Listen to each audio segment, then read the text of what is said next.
Hey there folks, welcome back to the Tower Tech. Today we're taking a look at the Oculus Quest. This is the first 6 Degrees of Freedom standalone VR headset, I think ever, but definitely from Oculus. So let's get into it.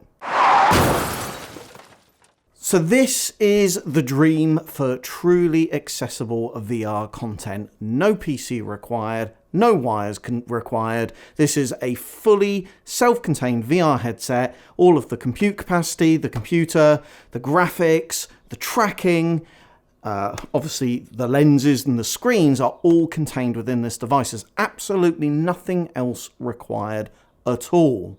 And it offers 6 degrees of freedom. Now, we've had the Oculus Go in the past. That offered head tilts, turning, but it didn't offer that full room scale experience where you can actually move around with a full 6 degrees of freedom.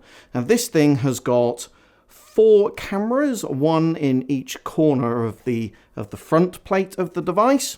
And this uses Oculus's Insight tracking system, proprietary thing that they've developed for the Quest and the Rift S. Slightly different implementations on the two. And it's also fair to say this does follow a Rift-esque type style of aesthetics. It's a very similar device. You'd be forgiven actually for mistaking it for, in fact, being a Rift. It's ever so slightly heavier than the Rift, about 100 grams heavier, but by no means heavy.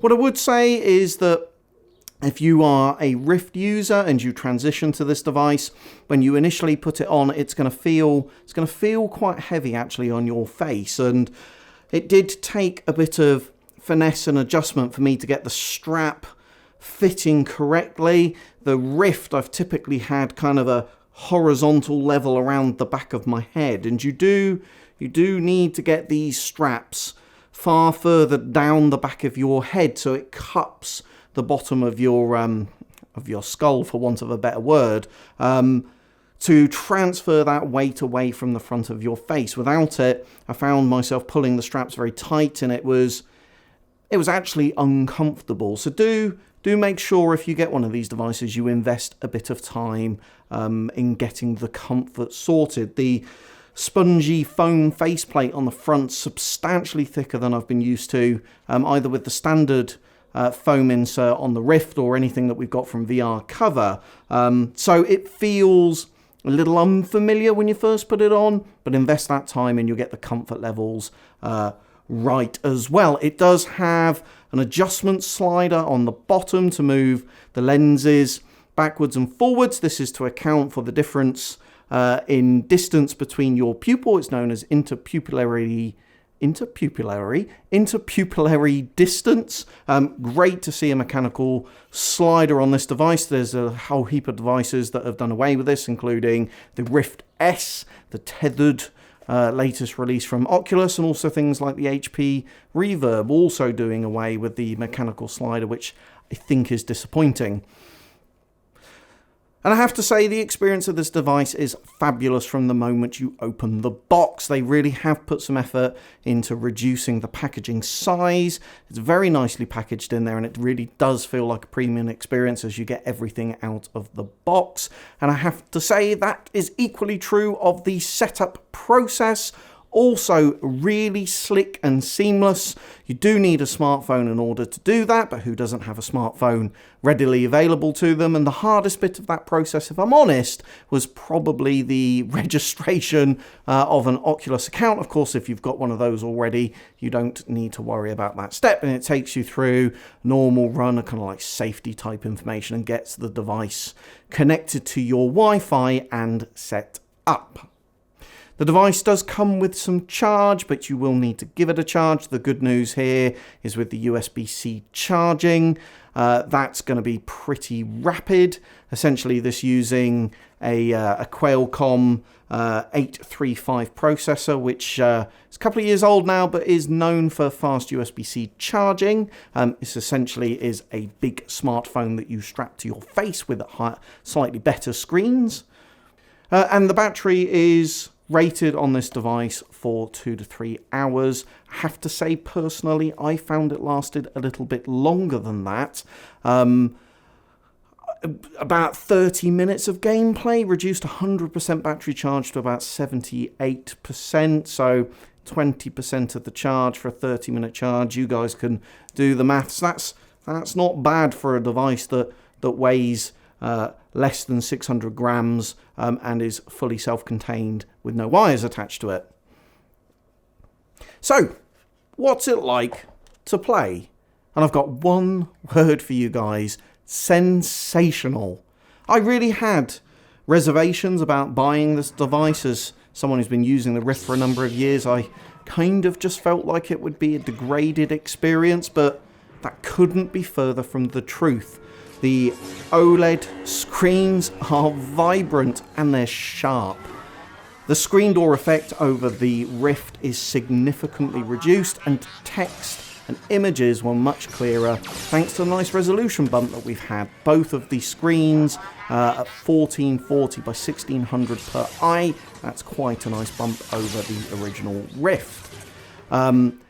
It's also got integrated audio into the head strap, again, which I had some major reservations about. I have to say that's a lot better quality than I was anticipating, and actually in every game except one, I truly didn't really notice that the audio was being piped through, I guess, what essentially are some slots in the headband. Now, the game that I did notice the difference was, unsurprisingly, Beat Saber. The bass is just very lacking. It's like you're holding a headphone far away from your ear. But you have got some 3.5mm jacks on each side of the device, so you can plug in some headphones to get around that problem. And of course, even over-ear headphones will pull over quite nicely over these nice flexible head strap. Oculus have outdone themselves on the inside-out tracking on this device. It is really crisp and responsive. I've been using this thing constantly for 3 days now. I've had one very, very minor glitch where it came up actively on the screen and said it had lost the tracking. It was for a fraction of a second and then it recovered it. I've had absolutely no problems beyond that. You can set a boundary in your play space so that if you get near a wall, it indicates that that's that you're getting close to the boundary in the game, in exactly the same way the Rift does. And whatever algorithm they've written to make that work, it just works solidly. You can put this thing down, come back a couple hours later, and it just puts the boundary in the right place. It's incredible, actually. And I think that kind of summarizes the initial experience that I had with this thing. It's just a very accessible device. It's just very easy to get into. It's just easy to get set up. Once you've done the initial setup, you don't even need to switch this thing on. You just pull it onto your face, and within 2 seconds, it's brought up the Oculus kind of new home environment that they've created for the Quest, and you're in a game within 20 to 30 seconds, depending on how long the game takes to load. It just, compared to the faffing that I've got used to with the Rift, and it is faffing with the Rift, even with a 3 or 4 sensor setup, losing tracking, you've knocked a sensor, getting the PC started up, getting the cables tethered, and this is just a joy to get into. Really do think that Facebook really have outdone themselves with this product. I mean, they've absolutely thought about what are the inhibitors to people wanting to adopt VR, and that's just a level of complexity of using the damn thing. And this thing's just easy. It's a mobile device, so if you're concerned about the quality of the graphics, please rest assured, I genuinely have been quite impressed. I mean, they're running a 2-year-old CPU in this thing, and the efficiency of the development, the coding that they've managed to pull off. I mean, think about how much this thing is doing. It's tracking the room scale environment. It's tracking the controllers. It's also then rendering the image, and you can record on this thing as well. I mean, the amount that they have managed to squeeze out of that processor and 4 gigs of RAM is truly incredible. And even games that I've played on the Rift, like Robo Recall, Yes, if you really look for it, you can clearly see some differences in the graphics quality. But if I'm honest, by the time you've actually got into the game, those things are completely unnoticeable anyway. And actually counter that with the resolution bump and the quality of the display and the reduced screen door effect, and I could actually choose this over the Rift if I'm being honest. The launch titles also are fab. So there's about 50 titles available from the off. That includes a load of VR favorites like Vacation Simulator, Job Simulator, of course Beat Saber, but there are some exclusive titles, most notably Vader Immortal, which is a relatively short-lived game/experience. I'm not sure which one of that, which word to use to describe it, but my God, if you're a Star Wars fan, I mean, that just is the greatest thing I think I've ever played. I don't want to spoil it for anyone who's planning on getting one of these, but when you first see Darth Vader, the moment is truly intimidating. I mean, you never get a sense of scale on the screen like you do in here, and the guy is huge. I mean, he's tall and he's broad, and I took a step back, knowing full well that I'm playing a game. It also includes the ability to stream to your phone over your Wi-Fi. That worked pretty well. There was a little bit of kind of glitching, and you can see that there's some compression going on. But you can also record directly onto this device as well. It's not super high resolution. It's certainly not widescreen. Does it 1024 by 1024, so essentially capturing, I guess, what is one of the eyes. But again, it's just accessible. It's just really, really easy to do. It's dead easy to get the images off of these things. And I have to say, overall, the platform, given the thing's only been out a couple of days, it's pretty stable.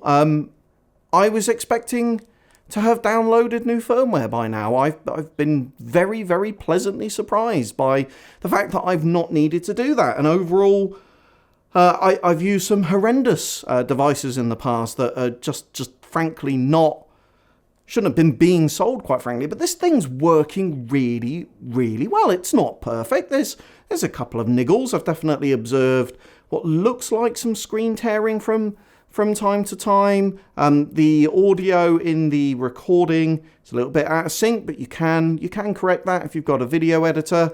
And the streaming to the mobile phone is good. This will stream to a Generation 3 Chromecast as well. It does actively advertise that as being in beta, which it absolutely is. My experience was very hit and miss. Difficult to actually get the cast established, and the lag and latency on it is all orders of horrific. I think having done some reading, that what it's doing is it's routing it via your phone and then casting from your phone to the Chromecast, where clearly the place they want to arrive is this thing is casting directly to the Chromecast as well, and just removing that hop. But, to be fair to the guys, given that everything else is working rock solid, these are very, very minor bugs for a newly released product. I really have got to hand it to the dev team.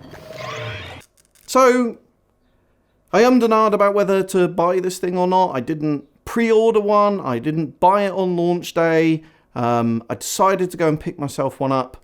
I think out of curiosity, and I've genuinely been blown away by the experience that I've had with this thing. I can easily see myself opting to play games on this when they're available on it over the Rift. Now, clearly there are a bunch of titles that you're just not going to be able to play on this. There just isn't enough horsepower in this device to run things like Fallout 4 or Skyrim or, one of my personal favourites, Elite Dangerous. But I really do think that Oculus have created something sensational. A standalone unit, room scale VR at under $400/pounds. It's game changing, genuinely. So there we go, guys. That's the Oculus Quest. Highly recommended. I hope you're really well wherever in the world you are. Please like, share and subscribe, and I will see you in my next one.